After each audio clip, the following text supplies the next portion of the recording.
Just going to show you a quick technique with painting our tyres. Okay, what I've done is I've come along with XF85 and I've thinned it down with some water, and then I've come along and used some flow improver, just 1 or 2 drops, okay, to improve the capillary action and the flow of this paint. And what you just want to do, I've got a number 2 paintbrush and I'm just going to tap, okay, the end. Right, I'm just butting up the paint right into where the tyre starts, okay, and where the hubcap is, as you can see, and I'm just letting it kind of go into there and let that paint, okay, just flow around our little wheel hubcap and around the tyre, so that we don't actually have to do the painting. Okay, we let the capillary action do that painting, and then what we can do is we can just, you know, not having to like come up right to the edge, okay, not having to be all delicate, not having to be all precise, not having to have this real nice steady hand. Okay, we can just paint in the rest. And as I say, I'm using a number 2 paintbrush here, which is quite a big paintbrush, okay, but I don't need, you know, a nice sized small paintbrush, and I don't need to get in there really careful, okay, because I can just let the capillary action flow around these tyre areas, okay, and I can just easily, you know, tidy it up. Okay, so there we go, we got it nicely painted in around there. And I can show you this one as well, just to show you again. We're just tapping the edge and letting the paint, okay, flow around the actual tyre and do the painting, okay, and then we can come along and tidy it up, okay, using the cocktail stick to spin the actual tyre, and we get it all nicely painted in. Okay, so that's like a basic method of doing some tyres nicely. Right, we've got our propellers now, and what I'm going to show you is to get those yellow tips onto your propellers, because I used to, and some people might do it this way, where you get like a bit of yellow paint and you literally dip, okay, so you dip your little propeller in here and just dip it so that the tip goes yellow. It's a method that I don't like to use. It's not as neat, if you ask me, and you can get like a big blob of it on the end and it doesn't quite dry right. You know, the best way to get the best kind of result, although it might not be the easiest way, because I mean, what we have to do is we have to come around, get some masking tape, and we literally mask up our actual propeller like so. Now there are some nice raised recess line that actually goes across here, which you can follow as a guide, okay, and what we can do is we can just get another bit of masking tape like so, and then we can just mask it up nice and neatly like so, give it a nice press down, okay, so we're all good, right, and that is now all ready to go. Okay, I mean, you could mask up the rest of this if you want, but if you're good enough with your spray work, you shouldn't have to. Okay, now what we could do, we can come along and we can go in neat with some Vallejo 002 yellow. Okay, no messing about, it's only like a little bit of a spray. I do like to go in neat with Vallejo on little things, because you can spray this stuff neat, okay, although when doing big stuff like, you know, a whole model or something, I do feel that it does need that bit of thinners just to help it along. It isn't quite, shall we say, totally something that you can spray neat, but for little tiny things like this, just doing a bit of a tip, okay, it's no problem just to come along and spray it neat. In fact, it's going to need to be sprayed neat, because it's going to take a few coats, because you know this yellow is going on to black, and yellow onto black is always one of these things that just needs that little bit more coat, shall I say. In fact, this is turning out to be so bad with coverage, I'm almost tempted to prime it up maybe.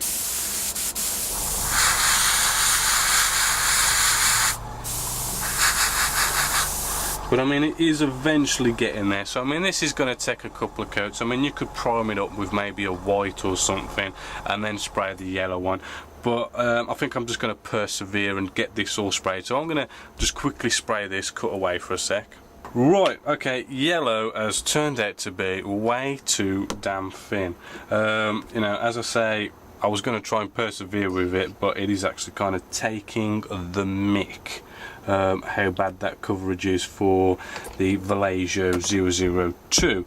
I know it's spraying on black, which you know, is kind of hard for most yellows, but luckily Games Workshop, they used to have the same problem with their yellow. Yellow used to be one of these nasty colours that even Games Workshop, you know, it was way too thin, okay, and the coverage was always rubbish, basically, okay. But with their new paint range, they have actually sorted it out a bit by actually having a nice coverage yellow. So what we're going to do here is we're going to get some of this new yellow, mix it in with some X20A thinners, okay, just a bit, maybe a 60-40% mix, because I mean the thinner, you remember, the thinner you go with this, you know, the more it's going to take you longer to basically get a good coverage. So we're going to spray on this now, okay, and we should hopefully see a bit of a better coverage going on.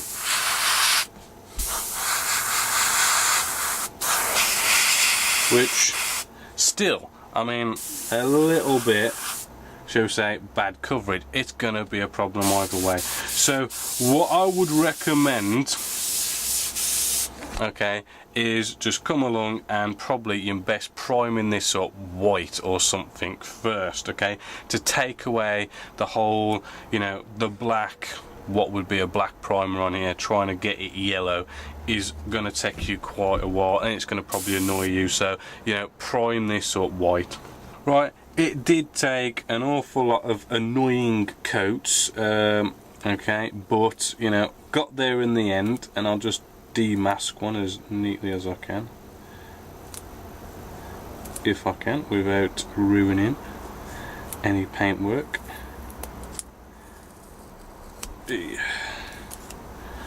There we go. Okay, so we have now, I think personally, more neatly produced, you know, these nice yellow tips. Okay, as I say, yes, dipping it into a pot of paint would give you, you know, a lot better coverage, but I don't think you get that nice sharp straight line that you do compared to masking up and spraying it. So don't do the mistake I did, okay? Come along and put some sort of a white primer down, a grey primer, you know, and make that yellow going down a lot easier. So, you know, that was a nice little tip for doing your yellow tips. Right, what we're going to do now is just glue on some wheels. I know it's kind of simple, but basically, bit of Tamiya masking tape, we throw it down on our desk, and we get some of our glue, pour it out like so, nice and easy, nice zapper gap, medium CA glue, okay, and then we want to put our lid back on nice and quick so our lid doesn't dry up. Right, cotton wool bud. Right, so that was just off camera a bit. Let's bring you now in on our nice little Spitfire here, and what we want to do is we just want to glue this stuff on. Now I've test fitted, okay, you want to test fit and make sure, you know, your wheel's gonna go on nicely, okay, you don't want to be coming along with glue already on it and just seeing if it fits. Okay, so we're all fitting, cocktail stick, okay, dip it into your CA glue, and then you can nicely apply it nice and perfect and not get it absolutely everywhere. Okay, and then we can line it up, and you want to quickly, you know, line it up because you haven't got like forever and a day. okay, you just want to make sure it looks nice and lined up and somewhere in the region of being a good angle and everything. And then what we could do, we can get our other wheel, sorry, and we can like test fit that. Nice fit, okay. Again, cocktail stick, dip it into our little hole here, and then we just slap it on the same as the other side. And remember, just, you know, make sure, you know, it's all lined up before it dries. Okay, good opportunity, you know, get your model on a nice flat surface, get your head to the get your head down, look at it straight on, and just see how those wheels are lining up on the ground. Okay, make sure they're all good, like I've just done there. So that's looking good and nicely lined up.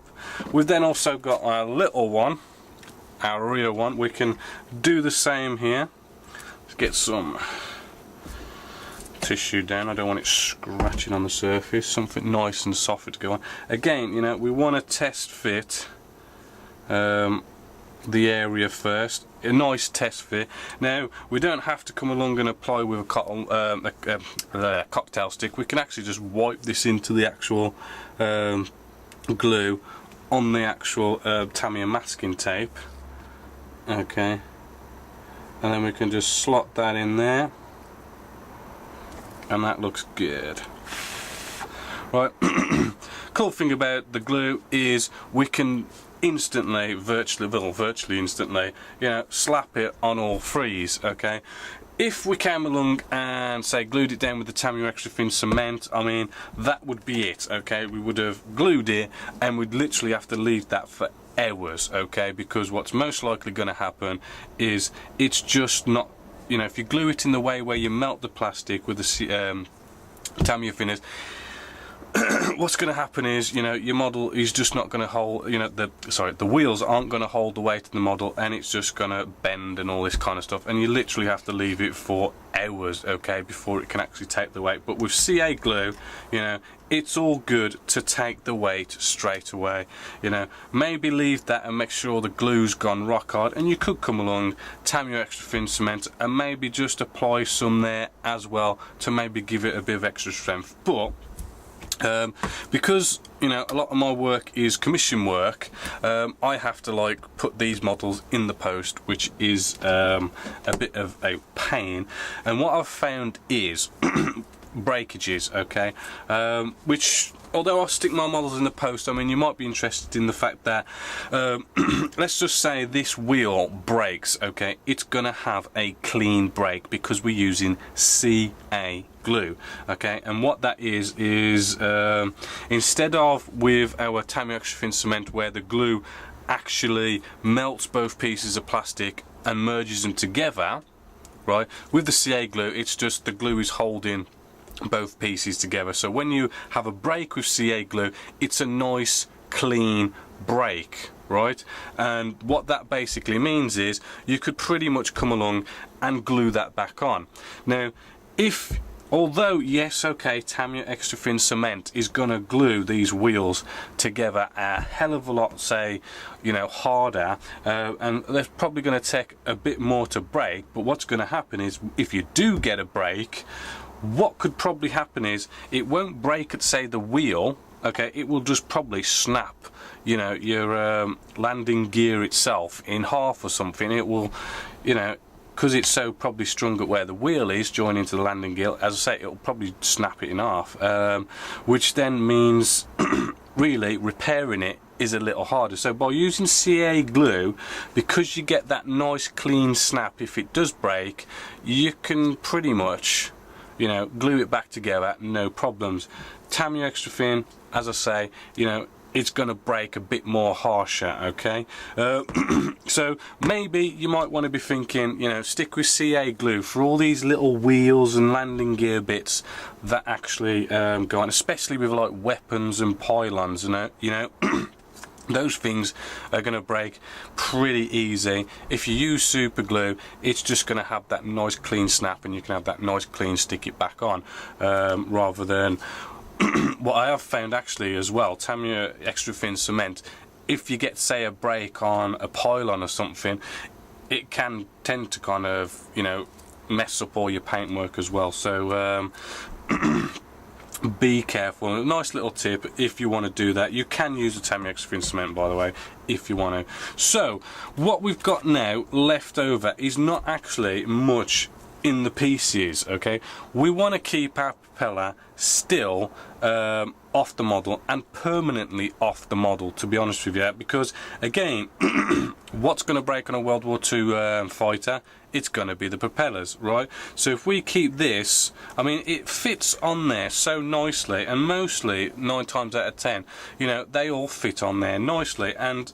you know, and that's without gluing it. So if it looks good without gluing it, I mean, why bother messing around gluing it if it comes off like that? And it just makes it easier if you want to transport it or move it to just take the propeller off. Okay, we'll sort these out in a bit, as well as our little tiny pieces that kind of make up our I think we've got like aerials and stuff to put on as well. But what we want to do now okay, is we're at the stage where we can do some more weathering, right? Because we've got it on all threes now, we've got all this nice access. So what we're going to do, we're going to get down and do some nice weathering with streaks, chipping, all that kind of stuff.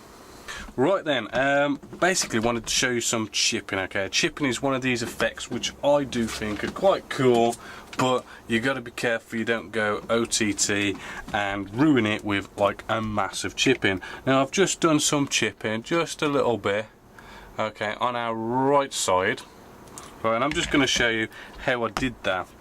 Now, the first thing I like to do a nice little effect, okay, where you get what I think looks like little tiny scratches of the paintwork, okay, kind of like micro style, okay, and I get myself a little small dry brush, okay, which, you know, the ends have been cut off, okay, so what you end up with, if I can find another dry brush, I don't know if I've got one, okay, here we go. Basically, here's a large Citadel dry brush, okay, and as you can probably tell, I've cut off and left this kind of nice flat top on top of the brush, okay, and what we can do is we can get Citadel's dry Necron compound, which is paint specifically designed for dry brushing, very moussey and all this kind of stuff. And what we want to do is we just want to load this brush up, okay, and then try and brush off most of the excess, okay, to make it virtually, you know, back to a dry brush, but there's that little bit of paint on there that gives us the effect. So coming back to the model, what we want to do is very, very lightly, okay, really, really lightly. That is the key to it. Let's see if we can get you in a little closer. Right, so the key is to get in, to do it really, really lightly, okay, so that you literally aren't, you know, you're just tapping the actual model, okay, you really, and you don't want to be brushing, okay, because if you brush, it's going to look a little unnatural. We're just dabbing, okay, very lightly, and we're achieving a very light, kind of, almost very faint, okay, bit of weathering. And what, I mean, you probably might not be able to bring it up on camera. Okay, let's see if we can get you in, and let's see if I can show you what's been done. Very, very, very lightly on here, okay, I've just dabbed on a bit of not very strong chippings, but very kind of what would almost be assumed as like a micro scale kind of chip, okay, and it just gives it that slight bit of a nice effect, okay. You might not be able to see it, but there is that light kind of dry brush, very, very light, okay, very light, the normal dry brushing, just to give it that slight little effect, because I don't normally like to dry brush as a weathering, because I don't think it looks that natural, but just doing that little bit there does give us you know, that nice kind of background to what we're going to now put on top, which is some nice chipping. Sorry about the ambulance going past, but let's bring you in, right? And what we're going to do here is we're going to add some, well, I'm using the Citadel's like steel layer paint from Games Workshop, right? And I'm just loading up my Series 7 Treble Zero brush, nice and fine, and I'm just going to like pick out those areas, right, that you might find chips, okay, where them getting in to the actual, onto the wing to then get into the aircraft, you know, a little bit of a chip, okay, and you want to be kind of unneat, okay, you kind of want to have a bit of a shake to your hand, okay, to make it a bit random and kind of a bit natural with the whole chipping and scratches, okay. And we can probably go up, you know, you want to pick out areas where there's you know, panels that get opened up and all this kind of stuff, you know, maybe aim for those corners where them kind of taking the plates out, and you're just kind of very kind of carefully, you know, trying to touch this with a tip of your brush just to slightly bring out that bit of a scratchy kind of chipped kind of look to it, okay. Really careful like so, and we can pick out all sorts of areas a little bit here or there, but the main focus on these things is to get round, you know, where the pilot gets in and out, okay. This is where, you know, these scratches and chips are really gonna be most visible and most a realistic place for them, okay. So we can really kind of build it up here a bit like so, and we've got some nice chippings there round where the engine is, these nice big bolts. Oh, didn't get that on camera, okay, there we go. This, the engine area, you've got these nice big recessed bolts, okay. I mean, they're gonna get, you know, taken off kind of regularly, so I mean, they're gonna have a bit of, you know, paint chipped on there as well, you know. And you basically just want to randomly go around the model and think, right, you know, he's going to be taking off a panel there, so, you know, that's going to get a bit scratched there, and that's going to potentially get a bit scratched there, and do it slowly as well. That's the other thing, you know, go round, do all these places nice and lightly, and then kind of say to yourself, is that too much? Well, because you've done it lightly, should I say, you can't really do too much, because if you do it lightly, you can look at it and go, right, that needs a bit more, or that needs a bit more, rather than going on and going, right, let's throw it all on, a load of scratches and chips and everything everywhere, and thinking that's going to look good, and then once you've gone all over, it's like, oh, hold on, I've gone way too far with the chipping and I've ruined it, okay. So do it lightly at first, go all round, look at it and think, do I need any more or don't I, you know, build it up slowly and gradually so you don't make the mistake of over chipping it and making it look a bit funny. Right, so I'm going to carry on with this.